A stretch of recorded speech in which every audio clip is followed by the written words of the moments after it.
നമസ്കാരം. ആളുകൾ നിങ്ങളുടെ ജീവിതത്തിലേക്ക് വരികയും പോവുകയും ചെയ്യും.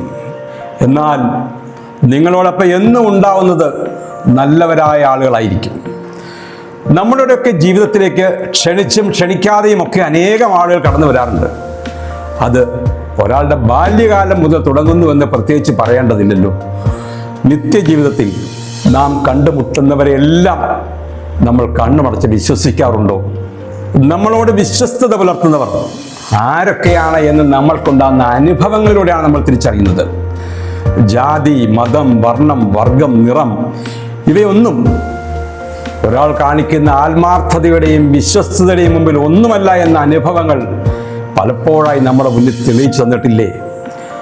ആര് ആർക്ക് എപ്പോഴാണ് തുണയാകുക, സഹായിയാകുക, ഉപകാരിയാവുക എന്ന് പറയാനാവില്ല. യാതൊരു മുൻപരിചയം ഇല്ലാത്തവർ തമ്മിലും ഒരു നിമിഷ നേരം കൊണ്ട് അടുത്തിടപഴകുന്നത് കാണാം. ആരെയും ചെറുതായി കാണരുതെന്ന് സമൂഹത്തിൽ നമുക്ക് പഠിക്കാനുണ്ടാവും.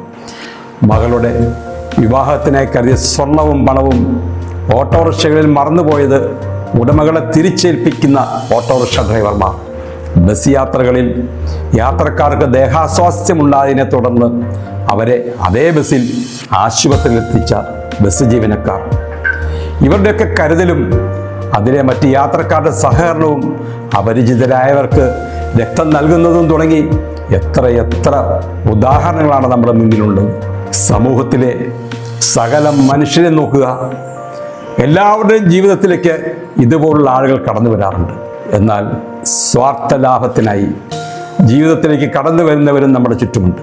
ചതിയുടെയും വഞ്ചനയുടെയും പദ്ധതിയുമായി അടുത്തേക്ക് വരുന്നവരുമുണ്ട്. നമ്മുടെയൊക്കെ വ്യക്തി ജീവിതത്തിലേക്ക് കടന്നു വരുന്നവർ ആര് തന്നെ ആയാലും ചിലർ നമ്മളോടൊപ്പം എല്ലാ കാലവും ഉണ്ടാവും. മറ്റു ചിലർ വന്നതുപോലെ പോവുകയും ചെയ്യും. ആരുടെയും ഏതവസ്ഥയിലും ഒപ്പം നിൽക്കുന്നവരെയാണ് നമ്മൾ ചേർത്ത് പിടിക്കേണ്ടത്. ശുഭദിനം.